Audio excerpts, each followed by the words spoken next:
누군가를 만나기 직전이라는 말을 들었을 때 마음속에 떠오르는 것이 설레임이고 두근거림이고 기쁨이라면 누군가를 만나기 직전이라는 그 직전 앞에 있는 사람은 참 좋은 사람일 것입니다.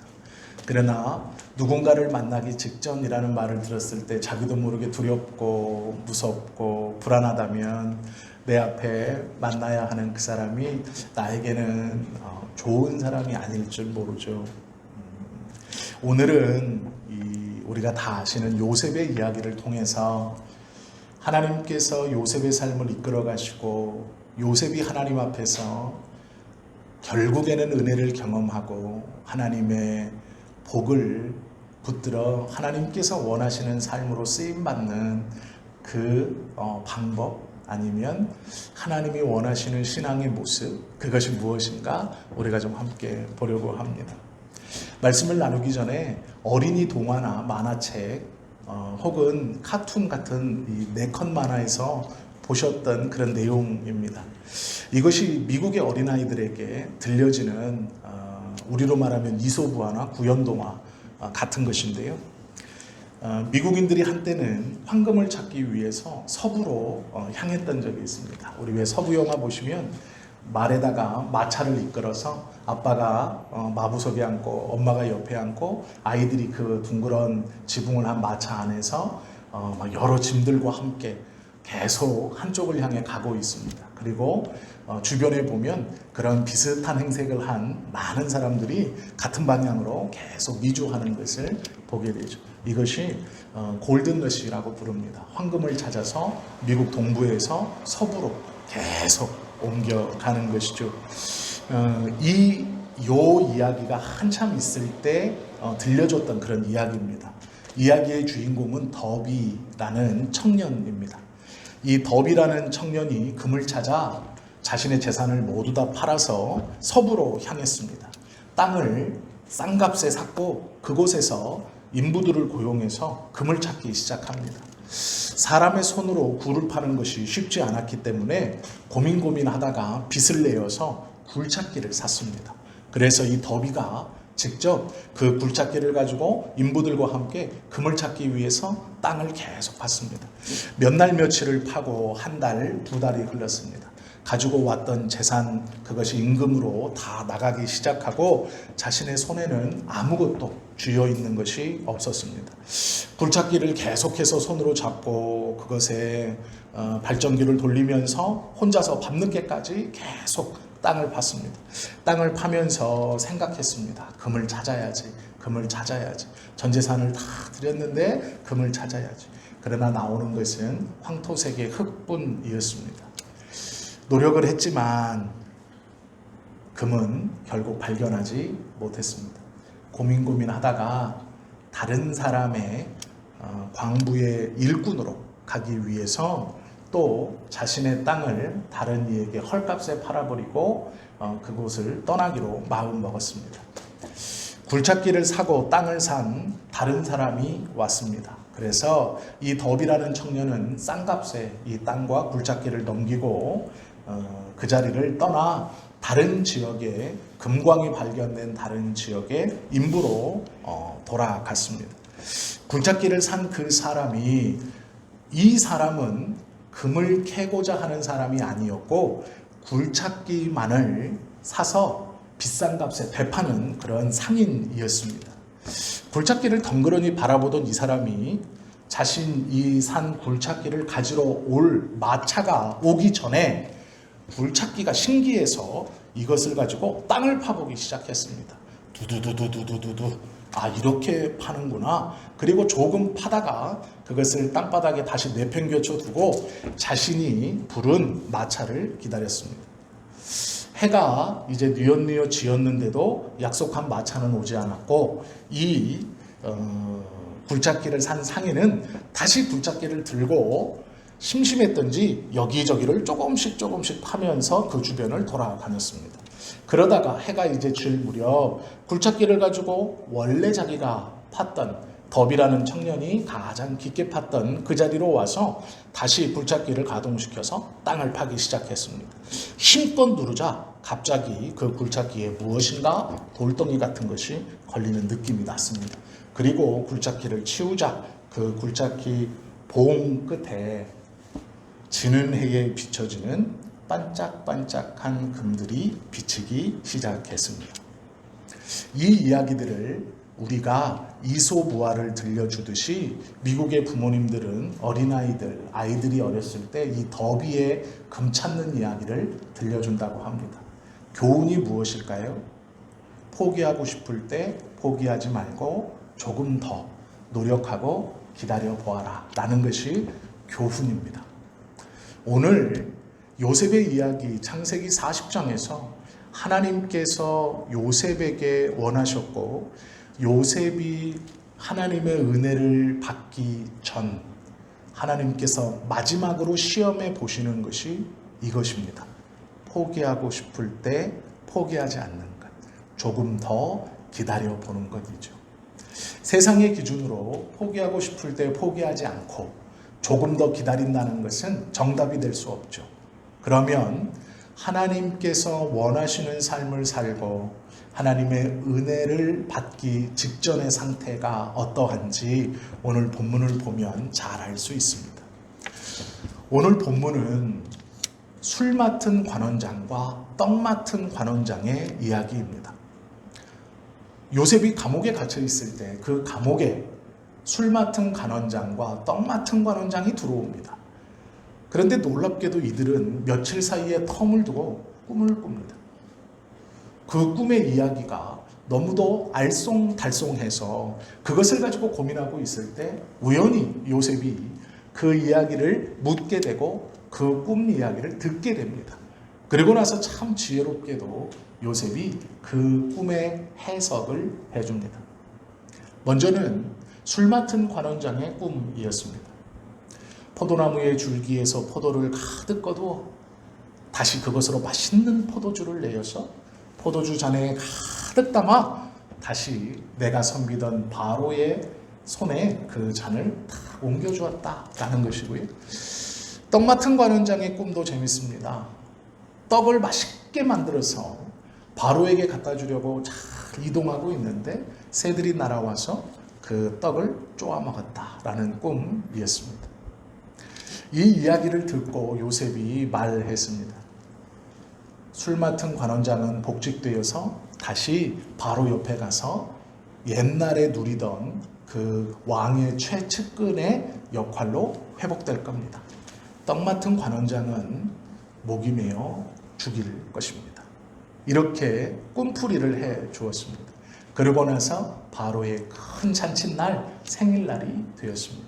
그때 바로가 무슨 생각을 했는지 수많은 신하 중에 딱 찍어서 술 맡았던 관원장 일어나라 고개를 들어라, 떡 맡았던 관원장도 일어나 고개를 들어라 이렇게 명령합니다.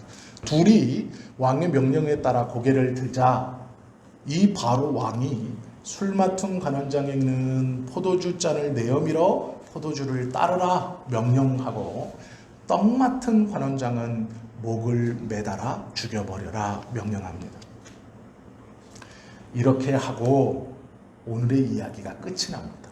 그런데 이 이야기가 끝맺으면서 오늘 재미있는 본문 하나가 있습니다. 그것이 무엇이냐면 40장 21절입니다. 이렇게 해석해주고 바로의 최측근으로 술 맡은 관원장이 복직되는 꿈을 해석해줄 때 요셉은 이 술 맡은 관원장에게 분명히 부탁하고 말을 했습니다.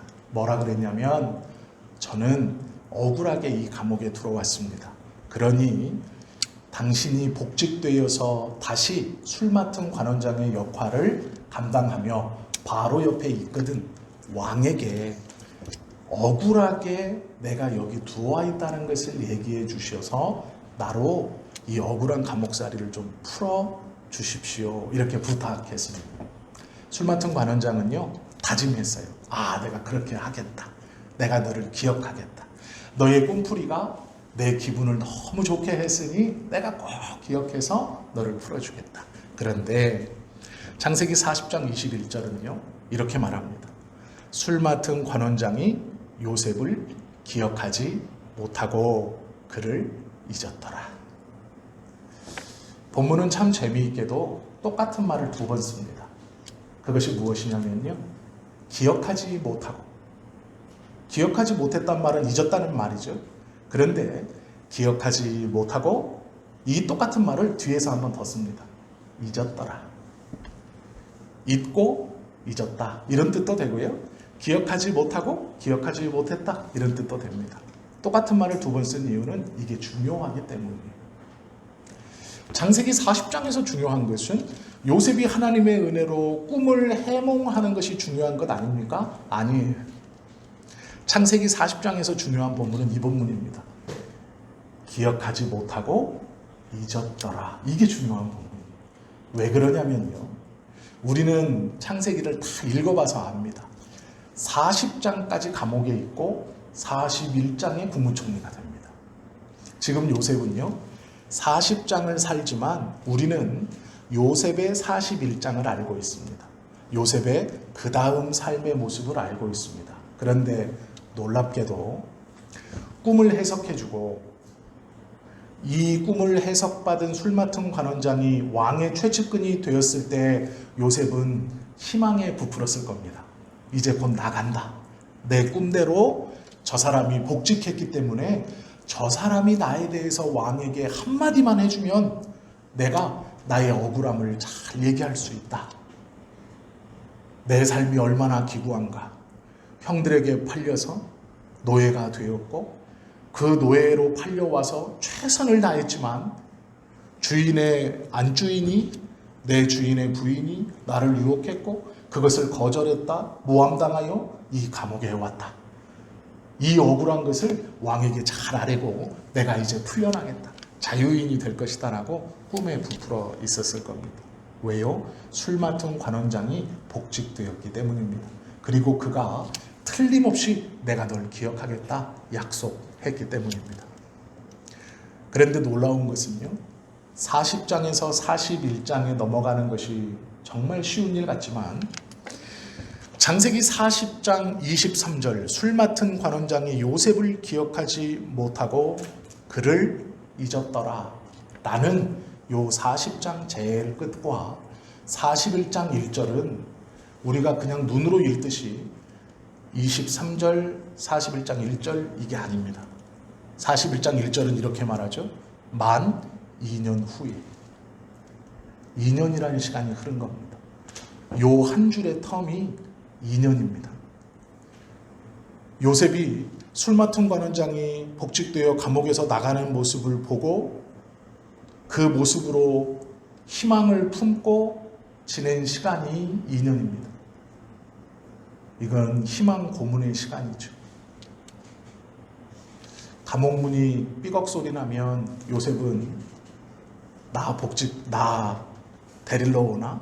나 억울하다고 평소에 보이지 않던 병사들이 줄을 맞춰서 오면, 지나가기라도 하면 나 데리러 오나? 아니면 횃불의 개수가 조금 늘어나 더 밝게 되면 술 맡은 관원장이 날 기억해서 오나? 라고 했을 것입니다. 평소와는 다른 감옥에 어떤 일만 벌어지면 자기 때문에 웅성대나 누군가가 모여서 수근수근 대고 있으면 내 얘기를 하나 했을 것입니다. 이것이 술 맡은 관원장이 복직되어 나가는 뒷모습을 보고 요셉이 생각하고 품었던 2년간의 마음입니다. 그런데 놀라운 것은 이 희망은 말 그대로 기쁨이고 즐거움이 아닙니다. 처음 며칠은 즐거움이고 기쁨이었을 것입니다. 기대감이 있었기 때문이죠. 그러나 그것이 한 주, 두 주, 한 달, 두 달, 1년, 1년 반, 1년 10개월, 1년 11개월, 1년 12개월 되었을 때 여전히 떨리고 여전히 기쁨이고 여전히 흥분되었을까요? 그렇지 않습니다. 처음에는 기대했겠지만 차라리 아무런 희망도 없다면 내가 노예로서 이제 이 감옥에서 이렇게 허드렛 일을 하다가 그대로 그냥 죽겠구나. 면회오는 이 찾아오는 이 있을 수 없고 내 부모 형제는 저 땅 이스라엘 땅에 있고 나는 이 애국까지 와서 아는 사람 하나 없는 이곳에서 그냥 잊혀지는 삶을 사는구나 하고 살았다면 어쩌면 그 안에서 새로운 어떤 기쁨이나 그 안에서 새로운 어떤 일거리나 자신의 삶을 어떻게 해보려고 했을 겁니다. 그런데 문제는 희망이 있어요. 분명히 귀로 똑똑히 들었습니다. 보았어요. 술 맡은 관원장이 복직되어 나갈 때 자기를 돌아보면서 내가 널 기억할게 하는 눈짓을 기억합니다. 그리고 시간이 흐르기 시작합니다. 처음에는 기대감이었지만 그 다음에는 이 희망이 자신에게 더 큰 어려움, 더 큰 안타까움, 더 큰 어쩌면 슬픔으로 다가오는 것이죠. 2년이라는 시간은 짧지 않은 시간입니다. 이 희망 고문의 시간을 2년 동안 갖는다는 것은 쉽지 않습니다. 차라리 모르면 몰랐지, 내 마음속에 무엇인가가 있다면 그것이 더 큰 고통과 어려움이 되는 것이죠. 요셉은 40장 23절과 41장 1절까지 넘어가는 동안 이 2년의 시간을 지낸 겁니다. 어떤 마음으로 지냈을지는 정확히는 알지 못합니다. 그러나 우리가 충분히 짐작해 볼 수 있죠. 처음에는 기뻤을 것이고, 그 다음에는 간절했을 것이고, 그 다음에는 낙담되었을 것입니다.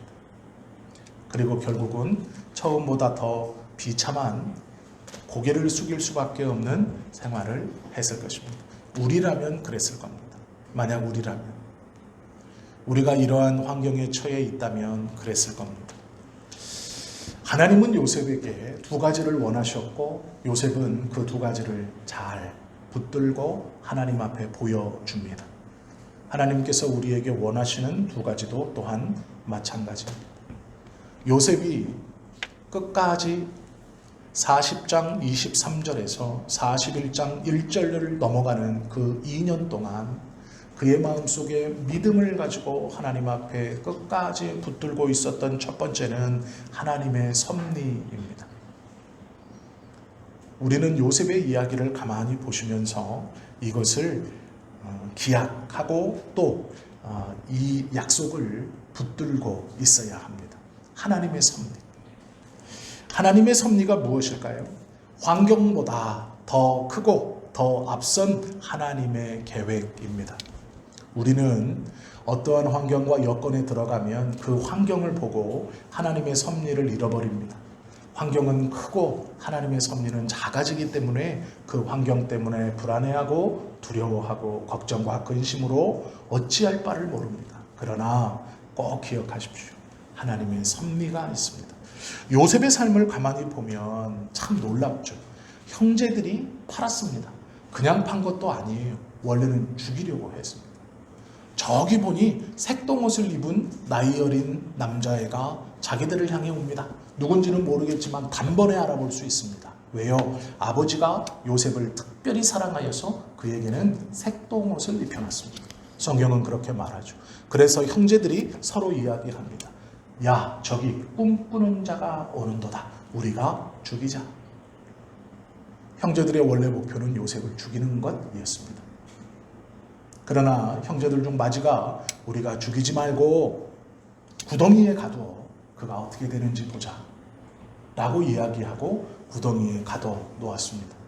그리고 아라비아의 대상인들이 지나갈 때 형제들이 우리가 이것을 우리 눈앞에 죽이는 것고 또 죽어가는 것을 보는 것보다 차라리 저에게 팔아버리자 라고 아라비아 상인들에게 노예로 팝니다.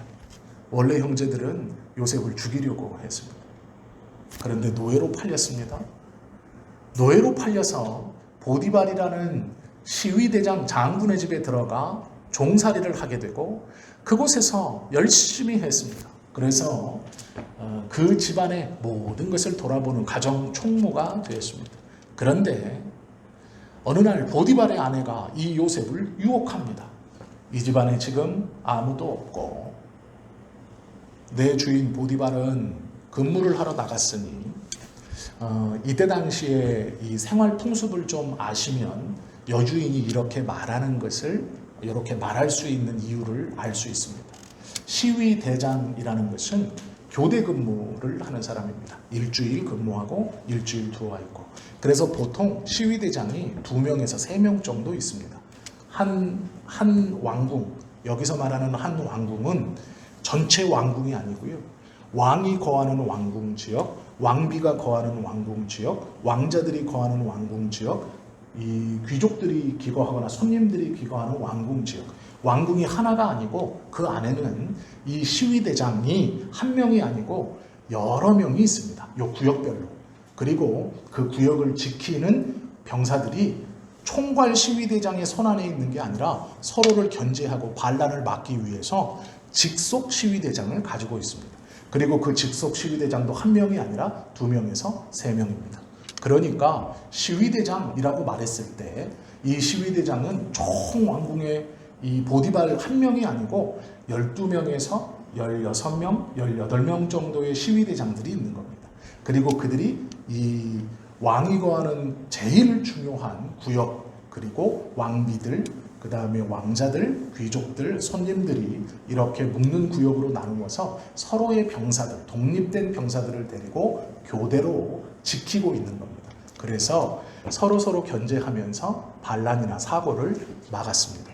이 보디발이 근무를 나가면 약 일주일 정도 왕궁에서 숙식하면서 자기가 맡은 그 구역을 지키는 것이고 일주일 동안 또 휴식을 취하고 다시 또 가서 근무하는 것이죠. 보디발의 아내가 이 보디발이 없다라고 말했던 건 아침에 나가서 저녁 때 들어오니 지금 점심이다 이런 뜻이 아니고 약 일주일 정도는 이 집에 보디발이 없다 이런 뜻입니다. 그러니 시간은 충분하다. 또 하나가 있습니다. 보디발은 시위대장이라는 직책을 갖고 있습니다. 왕궁에서 가까운 곳에 왕이 허락한 저택에서 살았습니다. 그리고 이 저택은 애굽의 귀족들을 가만히 보면 노예가 많으면은 수백 명에서 적어도 60명에서 80명, 시위대장 정도 되면 50명에서 60명의 노예를 거느리고 있습니다. 그러면 남자와 여자 그리고 어린아이와 노인들이 있습니다. 그런데 처음에 노예들이 귀족의 집에 고용이 되면 우리가 생각하듯이 모든 방에 들어가서 청소하고 정리하고 이렇게 하는 게 아닙니다. 노예들은 자기의 직책에 맞추어서 들어가고 들어가지 못하고 또 걸어다니고 걸어갈 수 없는 구역이 정해져 있었습니다. 그래서 처음에 노예로 고용되면 3년 이상은 문 앞에서만 왔다 갔다 합니다. 즉 문 앞에서 손님들이 들어오는 짐을 짐칸에, 말을 마부석에 갖다 주고 또 요 신발 같은 거, 옷 같은 거, 외투 같은 것을 탁 털어서 돌아가실 때 잘 갈 수 있도록 걸어놓고 그 옷들을 정리하고 그 짐들을 챙겨주고 받아주는 역할만 합니다. 그리고 한 걸음을 더 들어가면 집사장이 나와서 그 집사장이 식사 자리나 와인 테이블 같은 곳으로 안내를 하고 안쪽 식탁으로 안내하고 그곳에서 그 식탁만 담당하는 종들이 그 손님을 맞이할 수 있도록 세팅합니다. 문 밖에 있었던 얼마 되지 않는 이 종은 집 안으로 들어오지 못합니다. 그곳에서만 계속 생활하고 자신의 행동 반경과 돌아다닐 수 있는 곳이 묶여 있습니다. 그리고 만약 이 종이 주방에 들어간다거나 다른 구역에 침범하면 도둑질을 하거나 아니면 스파이처럼 염탐하는 것으로 간주되어 고문을 받고 죽습니다. 그렇기 때문에 한 집안의 종이라고 해서 그 집의 모든 곳을 다 돌아다니지 못합니다. 자기가 맡은 구역이 있습니다. 여성 노예들은 남성 노예들과 서로 동선이 겹치지 않도록 이 노예를 관리하는 집사장은 여성 노예들의 동선, 남성 노예들의 동선, 그리고 주방과 이 음식을 조리하는 부엌에서 나오는 동선들을 다 계산해서 노예들에게 일일이 가르치고 선임 노예는 자신의 후임에게 우리들이 걸어갈 수 있는 길, 걸어갈 수 없는 곳, 관심을 두면 안 되는 곳, 관심을 두고 청소해야 하는 것을 명확하게 가르쳤습니다. 그래서 그 집안에 10년에서 15년 이상 되어야 안채까지 진출할 수 있었습니다. 그 전에 10년 이하 된 노예들은 주인의 방에 들어가 본다든가 안채를 들어가 볼 일이 없습니다. 들어가면 스파이나 도둑으로 몰려 죽임을 당합니다. 보디발의 아내가 요셉을 보고 아무도 없다라고 말한 건 이런 의미입니다. 여긴 안채입니다.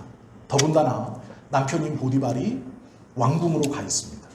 그러면 이 안주인이 거하는 방에 들어올 수 있는 노예는 아무도 없습니다. 이 안채에 들어올 수 있는 남자 노예는 아무도 없습니다. 그래서 이 보디발의 아내가 요셉을 불러들이는 겁니다.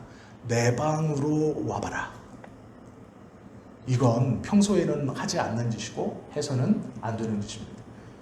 그런데 안주인이기 때문에 가능한 거죠. 요셉을 불러들였고 안주인은 대담하게 행동할 수 있었습니다. 왜요? 아무도 들어오지 않을 것이기 때문이죠. 적어도 부르지 않는 이상 일주일 동안 이 방에 들어올 수 있는 사람은 아무도 없습니다. 안채에서 무슨 일이 벌어지는지 노예들은 알 길이 없습니다. 그렇기 때문에 대담한 겁니다. 요셉이 그래서 하나님이 보신다라고 말하는 거예요. 나의 주인 보디발이 이 집에서 금한 것이 아무것도 없지만 하나 당신을 금했습니다. 사실은 여호와 앞에 내가 이 짓을 할 수 없습니다. 이렇게 말하죠. 그런데 왜 하나님의 섭리이냐? 요셉이 팔려올 때도 말씀드렸던 것처럼 형제들은 그를 죽이려 했습니다. 그러나 죽지 않았죠. 노예가 되었습니다. 보디발의 아내는 그를 죽이려고 했습니다. 그래서 노예가 감히 그것을 어기고 내 방에 침입했고 그가 옷을 벗어 나를 허탈하려고 했다 하고 요셉의 겉옷을 붙들어 밖으로 나가며 자신의 안채 밖에 있는 모든 노예들에게 소리질러 모이게 합니다. 만약에 보디발의 아내의 의도대로 되었다면 요셉은 죽었어야 합니다. 그러나 죽지 않았죠. 보디발은 아내의 말을 믿지 않았습니다. 그러나 이것은 거의 일어날 수 없는 일입니다. 그때 당시의 노예들은 인권이라는 것이 재판이라는 것이 없습니다. 즉결 처분할 수 있는 권한이 주인에게 있었습니다. 보디발의 아내가 칼을 들어 죽였다면 요셉은 반항하지 못하고 죽었어야 합니다. 이 소식을 들은 보디발이 격분해서 요셉을 그 자리에서 목을 베어 버렸어도 아무런 할 말이 없습니다. 그런데 죽지 않고 감옥에 갑니다. 놀라운 것은 모두 다 요셉을 죽일 의도로 어떤 사건을 꾸미고 그 사건에 요셉이 휘말려들지만 죽이려고 했던 목적은 이루어지지 않고 죽지 않고 살아 그 어려움에 점점 들어가는 것이죠. 하나님의 섭리라고 할 때 우리에게 어떤 대단한 일이 일어난다고 생각하지 마십시오. 그것이 아닙니다. 죽지 않는다는 것. 그것이 하나님의 섭리라고 생각할 수 있는 마지노선입니다. 내가 죽지 않고 있구나. 세상은 나를 죽이려고 하는 것이고요. 마귀도 나를 죽이려고 하는 것이고 오로지 하나님만이 나를 살려 끝끝내 당신의 은혜와 당신의 복을 부어주시려고 하시는 것이죠. 죽지 않는다는 것은 그런 겁니다. 형제들은 요셉을 죽이려 하고 보디발의 아내도 요셉을 죽이려 하지만 죽지 않습니다. 이 희망 고문 술 맡은 관원장이 나가면서 내가 너를 기억하겠다 했지만 그는 잊혀졌습니다. 언제든 나갈까라는 그 감옥 문을 쳐다보며 품었던 그 희망 고문의 2년의 시간은 처음에는 기쁨이었고 설렘이었지만 그 다음에는 간절함이었고 그 다음에는 자포자기였을 겁니다. 우리도 그렇죠. 내가 기도하는 이 시간 하나님께서 내 기도를 들으시고 함께 하시고 나의 기도에 응답하신다는 그 확신을 갖고 있고 말씀을 들으면 하나님이 나를 도와주신다는 내가 그런 확신을 품을 수 있고 이것은 분명히 하나님이 주시는 것이기에 내가 이것에 대해서 다른 생각을 하지 않고 하나님 감사합니다 라고 기도하고 다시 집으로 다시 그 삶의 장소로 돌아가지만 여전히 그곳에선 나를 옥죄이고 나를 죽일 것만 같은 희망 고문의 시간이 시작되고 나를 기다리고 있는 것이죠. 그러나 기억하십시오. 죽지 않는다는 것이 하나님의 섭리가 아직 내 안에 있다는 것입니다. 우리가 살아있다는 것이 그 하나님의 은혜가 내 안에 일어난다라는 것이죠. 요셉은 죽지 않았습니다. 얼마 전에 장례식장에 갔습니다. 그 장례식장에서 중국에 있을 때 함께 신앙생활했던 청년들 몇이 방문했고 그들을 보게 되었습니다. 그런데 다 아는 얼굴이고 너무 반가운 거예요. 그래서 그 청년 중 한 명을, 제일 앞에 오는 청년을, 남자 청년은 손을 탁 붙들고 악수를 하면서 누구야? 이렇게 불렀습니다. 그랬더니 깜짝 놀라는 거예요. 목사님 제 이름을 기억하시네요. 그랬더니 그 옆에 있던 한 청년이 저는 누군지 아세요? 이러는 거예요. 그래서 제가 너는 누구지? 왜냐하면 다 페이스북에 카톡에 다 있습니다. 그러니까 이름을 알아요. 너는 누구지? 그랬더니 너무 좋아하는 거예요. 가만히 생각해 보십시오. 사람에게 기억되어도 그렇게 기쁘고 즐겁죠. 하나님은 우리를 잊지 않고 기억하십니다. 우리를 잊지 않았다는 것은 하나님의 섭리가 아직 우리의 삶에 있다는 것이죠. 우리가 살아있다는 것은 그 하나님의 섭리가 우리 안에서 작동한다는 거예요. 환경을 보지 마시고 그 하나님의 섭리를 보셔야 돼요. 요셉은 기다립니다. 무엇 때문에요? 하나님의 섭리를 믿고 있기 때문이죠. 2년이라는 시간은 결코 짧지 않았을 겁니다. 우리는 알죠. 요셉의 삶은 40장에서의 감옥을 마지막으로 41장에선 총리가 됩니다. 너무도 쉽게 생각하시면 안 돼요. 아버지의 사랑받는 아들, 색동옷 입고 어린 시절 보내고 10대 때 형들에게 팔려 누명을 씌워 노예가 되고 애굽에서 노예하다가 또 모함을 받아 감옥에 가고 감옥에 가서도 정절을 잘 지키고 믿음을 잘 지켰더니 금방 총리가 되고, 아니요, 그렇지 않습니다. 이 시간은 결코 짧지 않은 시간이죠. 어떤 이에게 있어서 이 희망 고문의 시간은 정말로 어렵고 힘든 시간일 것입니다. 그러나 꼭 기억하십시오. 맹자가 이런 말을 했어요. 맹자의 책 중에 진심장이라는 책이 있습니다. 그때 맹자가 공자의 예를 들어 이런 말을 했습니다. 공자께서 말씀하셨다. 공자가 산에 오르니 노나라가 작게 보이고 태산에 오르니 천하가 작게 보이더라. 이것이 공자님의 말씀입니다. 맹자가 제자들에게 가르쳐준 말입니다. 하나님의 은혜를 붙들면 지금 나를 어렵게 하고 나를 죽일 것만 같은 그 문제는 큰 문제는 아닙니다. 하나님의 섭리를 붙들면 내가 살아있다는 그것이 하나님의 섭리가 아직 내 안에 있다는 확신을 갖게 하는 것이죠. 이 섭리와 함께 붙들어야 하는 두 번째 것이 있습니다. 그것이 뭐냐면 하나님의 회복입니다. 하나님은 분명 회복시켜 주실 것입니다. 그것이 요셉의 삶이 40장에서 끝나지 않고 41장 총리가 되는 것입니다. 그리고 결국은 하나님께서 계획한 이스라엘을 구원하는 일에 쓰임받는 놀라운 하나님의 도구가 되는 것이죠. 이것이 하나님의 회복입니다. 우리도 또한 이 하나님의 회복을 믿어야 할 것입니다. 요셉의 삶의 마침표는 40장이 아닙니다. 요셉의 삶의 마침표가 40장이라면 절망이죠.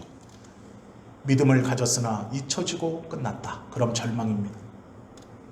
하나님을 그렇게 의지할 이유가 있습니까? 없죠.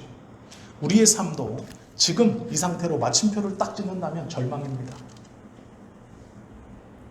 비교할 사람이 얼마나 많습니까? 비교할 것이 얼마나 많이 있습니까? 내가 해보지 못한 것, 누려보지 못한 것이 얼마나 많이 있습니까? 해결하지 못한 것이 얼마나 많이 있습니까? 이대로 우리의 삶이 그냥 마침표가 딱 찍힌다면 아무것도 아니죠. 그러나 그렇지 않습니다. 요셉의 삶은 40장이 마지막이 아닙니다. 41장, 42장, 43장 계속 되어집니다. 그리고 결국 이스라엘을 구원하는 놀라운 도구가 되는 것이죠. 우리가 3주, 4주 전부터 계속해서 이러한 말씀들을 함께 보고 있습니다. 이 말씀과 같은 주제들을 보고 있죠. 기억하십시오. 우리에게는 기도할 수 있는 것이 있죠. 또한 내가 하나님 앞에 섭리와 회복하시는 하나님을 믿고 있다는 것은 내 삶의 개인적 은혜뿐이 아닙니다. 우리가 함께 나누었던 마가복음 2장의 말씀에 보면 중풍병자의 고침받는 이야기를 다시 기억해야 합니다. 그들에게는 4명의 친구가 있었고 예수께서 그 중풍병자를 고쳐주시면서 그 중풍병자의 믿음이 아니라 그들의 믿음을 보시고 라고 말씀하십니다. 우리가 하나님의 섭리와 회복을 붙들고 하나님께서 주신 그 가정, 그 삶의 자리, 그 가정의 자리, 그곳에 함께 있고 끝까지 기도한다면 우리의 그 섭리를 믿는 믿음과 하나님의 회복을 믿는 믿음으로 내가 붙들고 나의 삶뿐 아니라 내가 붙들고 기도하는 나의 남편, 나의 아내, 나의 자녀, 나의 부모, 내 기도 가운데 있는 그 사람들을 나와 같이 회복시켜 주실 것입니다. 이것이 희망이고 이것이 우리의 믿음입니다. 이 믿음이 우리 안에 있어야 합니다. 요셉은 40장 마지막 절과 41장 첫 번째 절의 2년의 시간에 이 마음을 품고 있었습니다. 하나님의 섭리와 회복입니다.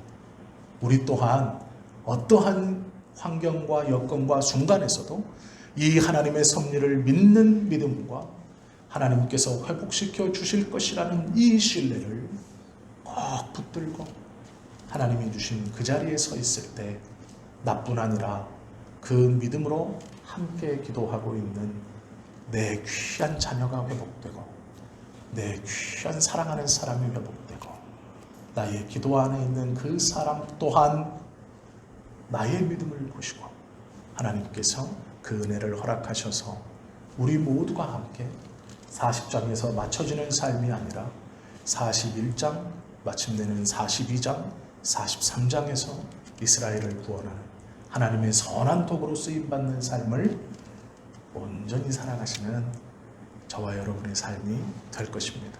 그 삶을 살아가실 수 있는 믿음을 소유하시기를 예수님의 이름으로 축원합니다. 기도 드리십니다.